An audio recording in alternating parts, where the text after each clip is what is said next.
There was a series of TV specials that aired on the Fox network when I was growing up called When Animals Attack. It was sort of fascinating and yet also morbidly terrible at the same time. The premise of the series is that basically people were filming animal acts, whether they be shows or things happen in real life, and they caught animals basically reverting to Mother Nature's calling card and attacking people and killing them. It included things like a shark taking a bite out of a scuba diver, and elephants walking down Main Street, Manhattan, or something like that. And the series was fascinating to watch because you like to watch when animals attack, but it was also kind of morbid. Like, you felt really bad doing it afterwards and enjoying it because there were real people getting hurt. Now, I bring this up because it seems like in the last week, Uber driving has become like an episode of When Animals Attack, except it should more adequately be called When Uber Passengers Attack or When Uber Riders Attack. We have seen not one, not two, but 3 mainstream videos that went viral that showed Uber drivers basically having problems with their passengers and the passengers lashing out in very violent and in some cases very dangerous ways. And the question remains is, how safe is it to drive for Uber, and is there anything you could do to try to prevent these situations from happening? And that's what we want to talk about today. But before we talk about that, let's have a word from our sponsor. And today's video is sponsored by Maximo, the rideshare automation app that allows drivers to safely and easily accept ride requests for Uber, Lyft, and Postmates. Whether you drive for a single platform or multiple platforms, Maximo's custom settings can help you drive more efficient, less distracted, and help you maximize your earnings. It will automatically accept one trip, turn off the other apps, and when your trip is over, it will end it, open the other apps, and accept the next trip, all without you having to touch your phone. Use referral code APP60 and get your first month free when you subscribe to Maximo. Rideshare driver Dustin came on my chat room, which was having admittedly a very bad buffering night one night, and said, "Hey, did you see my video?" And I asked which one, and he said the one that hit 100,000 views. I didn't know which one he was talking about, but he told me it's the one about the lady who would not get out of the Uber driver's car. So I go to his channel and I watch this video, as you're seeing bits and pieces of it here, and it was a very fascinating story because, as you could see in the video, there was a Uber passenger who, for whatever reason, had a huge attitude towards the Uber driver. She was in the car and had canceled the ride mid-trip. Well, obviously, the Uber driver is going to ask the passenger to get out of the car. But the passenger not only refused to get out of the car, she put her feet up and was like, "No, I'm not going to do it." And the driver did everything she could. She tried rolling down the windows to freeze her out. She recorded. Nothing was working. And at one point, we didn't see it on video, she ended up calling the police. Now, what Dustin rightfully pointed out was that this was probably the best way to handle the situation. After all, if a passenger is in your car and refuses to leave, you have no choice. You have to call the cops, and the cops will, take them out of the car. This woman was thankfully very fortunate that the police were there to take care of the situation, and ultimately nobody was hurt. But what happens in a situation where someone could potentially get hurt and you don't have time to call the cops sometimes? You have to think on your feet and you have to think quickly sometimes. This other video went viral this week. This was where a Uber driver picked up a very intoxicated passenger. During the ride, the intoxicated passenger thought something was going on. I'm not entirely sure what. You're going to have to watch the whole video at some point. But as you could see, he actually grabbed the wheel of the Uber driver while they were on the freeway going 65 miles per hour. This was incredibly dangerous, and both men could have died in this situation. Thankfully, the Uber driver was able to maintain some sensible control over the vehicle, enough so to get them to pull over and kick out the passenger and, of course, call the cops. The third situation involved a passenger, or maybe it wasn't a passenger, it's kind of hard to figure out sometimes, with a crowbar. I don't know what his whole deal was, but he got on top of this Uber driver's car and started smashing the windshields in with this crowbar. All of these situations were caught on camera, and it raises even more awareness that driving for Uber is not a safe position. And in fact, one of my most popular videos was the story I shared about when I was attacked by an Uber passenger myself. Not to the extent these gentlemen and ladies were, mind you. I thankfully, thanks to some cool heads, some patience, I was able to get away. and get the cops, and through a little bit of serendipity or maybe God's blessing, however you want to put it, I was able to get that man in jail, get my phone back. And the situation was that he asked how long it was going to take to get to the destination. I said it would take about 18 minutes, which the map said 15, and he thought I was trying to screw him, and he started yelling at me, and I pulled over and I asked, you want me to, cancel the ride? He asked for my cell phone. I did not try to fight him over the phone. I simply let him have it. He got out of the vehicle. I drove off. I got the cops and brought them back. He wasn't there anymore, but ironically, he went back to the bar, called another Uber driver, started giving that Uber driver the same guff, and seeing cops, the Uber driver did what you should do. He pulled over and he alerted the authorities that something was going on. I told them, that's the guy who took my phone. They cuffed him. I got my phone back and he went to jail. And by the way, got deported because he was on a business traveling visa from South Korea. In my situation and the other Uber driver situation and the situation with the lady with the passenger who did not get out of the car, it was pretty easy to figure out what you needed to do. First of all, you don't get confrontational with them. You let them say whatever they say, pride be damned. They are in a bad mood, sometimes they are drunk, and you just let them speak.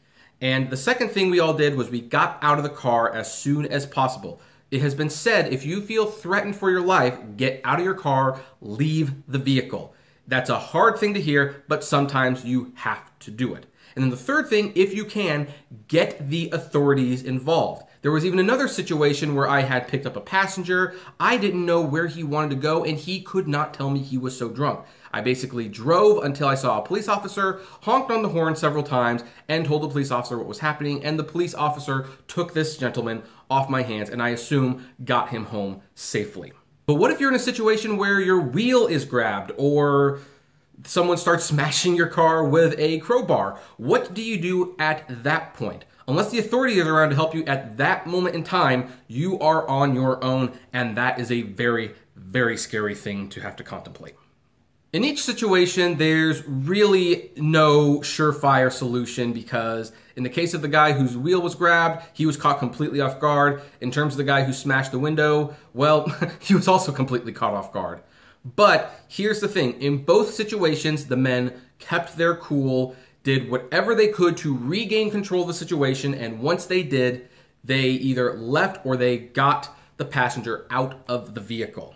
It should also be noted that if these two men did not have protection, then they should have protection. There was, after all, that situation that involved the Taco Bell executive smashing the Uber driver's head into the steering wheel. He had some pepper spray and sprayed him, was able to basically get rid of that guy and hurt him. You need protection, whether it be pepper spray, a taser, or heck, maybe even a firearm, as long as you have the permits to do so. Whatever you have to do, you need to have protection because sometimes these passengers will attack you. And here's the sad thing, even if they attack you, unless you have a viral hit video that goes out on YouTube and people like me comment on it, well, I hate to tell you this person is not getting suspended from the platform.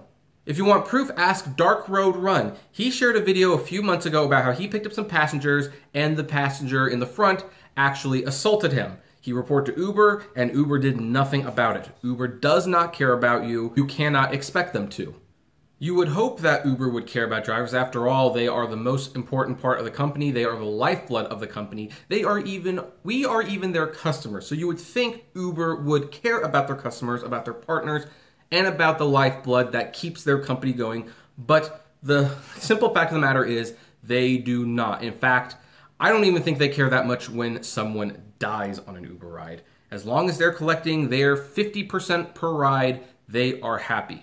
And as such, it is up to you to defend yourself and to get the authorities involved when it is appropriate to do so. These situations are not made for entertainment. Unlike when animals attacks, where the whole point is clearly to be weird shock entertainment, Fox was always doing these things to push the button for morbid entertainment purposes. And yet it's funny how a lot of that seems tame now, and now viral videos like the ones you see about these Uber drivers get shared around as if it's like just another thing to laugh at. It's entertainment to these people. But the reason it resonates so much with Uber drivers is because you do this every day and you watch these videos and it's like, that could be me. That could be me if I am not careful at this job and if I don't take the precautions necessary to protect myself and do what I must to stay alive. And then when you realize how much you're making, you see these videos, then it really sours you, because it's like, what am I doing putting myself in this kind of danger? Like, what is the trade-off at that point? And then there's others who it's like, well, this is a rare occurrence. It might not happen to me, so I'm not going to worry about it. Here's the thing. I hope it never does happen to you. I truly do, because I have had enough of these situations, at least 4 or 5, where I felt genuinely unsafe, and at least in one situation, I thought we were going to die. And I've made videos about them, and after every situation, I got back on the road and I kept driving. Why? Well, I guess it's kind of like every time you're almost in a car accident when you're on the freeway. You realize, yeah, you could have died, you could have gotten hurt, but to just live in fear, well, you're not going to drive anywhere then. And I don't want to live in fear. So in all these situations with the Uber incidents, I did not want to give up extra money because I was afraid of something that might happen when realistically nothing might ever happen ever again. But more people are using Uber than ever before. There are more Uber drivers than ever before. And as you can see, with 3 videos in 1 week, and these are very unique situations, 3 of them in 1 week is probably too much, so you need to protect yourself. So first of all, have protection, whether it be pepper spray, a little mini bat, a firearm, a taser, whatever. Have some protection. That's the first thing you need to do. Second thing you need to do is that when the passenger is unruly or a little aggravated, don't agitate the situation. If you sense it's getting too agitated, if they're getting a little too out of control, pull over the moment you can, the first chance you can, safely. If you have to leave your car behind, leave it. Your life is worth way more than that vehicle. Number 3, when possible, have the passenger sit in the back of the seat. Now, this isn't always possible when you have like 4 people, but if you pick up one person and they're super intoxicated, have them sit in the back seat. Hopefully that'll make it much less likely for them to try to grab the steering wheel or the brake, which during one of my rides, the emergency brake was pulled by the passenger. Number 4, always have a dash cam. This should probably be number 1, but let's just assume it's number 1. I've said it so much. Have a dash cam to record everything. And number 5, when it's appropriate, call the authorities and have them deal with it. If you can't get to the authorities or contact them, again, leave the situation, get out of it as much as possible, and contact them later. Dash cams will definitely help with your case. And number 6 isn't a hard-line rule, but I just kind of recommend it. When you go through a bad situation like this, take the night off.